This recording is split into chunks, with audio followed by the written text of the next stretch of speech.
Do you know how to worship God the way He wants? Or are you still offering what feels good to you? Right after the thunder rolled and the smoke rose and the commandments were etched into stone by the finger of the living God, you'd think He might pause, let them catch their breath, let them marvel. But instead, He keeps speaking.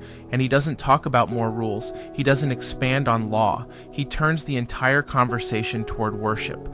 Tell the people this, He says to Moses. You've seen me speak from heaven.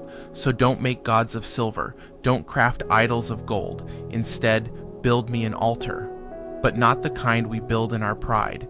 Not one chiseled and shaped and curated to impress the crowd. No steps, no tools, no ego. Just earth, just stone. Just a place to bow low.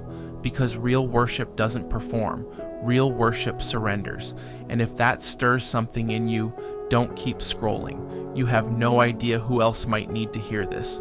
Your comment, your like, your share, it may seem small, but it's one way God multiplies truth in a world addicted to spectacle. Let's break this down. God just finished delivering His top 10 commands, the very foundation of covenant living, and His next words are not about festivals or leadership or war.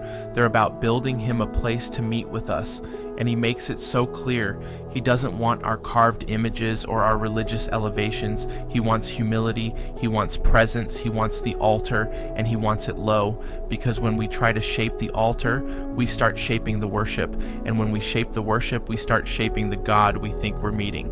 That's why He says no tools, because tools carry ego, tools carry self, tools carry the temptation to add our fingerprint to what is supposed to be holy, and God doesn't want to share His glory with your craft. He also says no steps, so that your nakedness isn't exposed, and yes, that's about modesty, but even more, it's a statement about pride.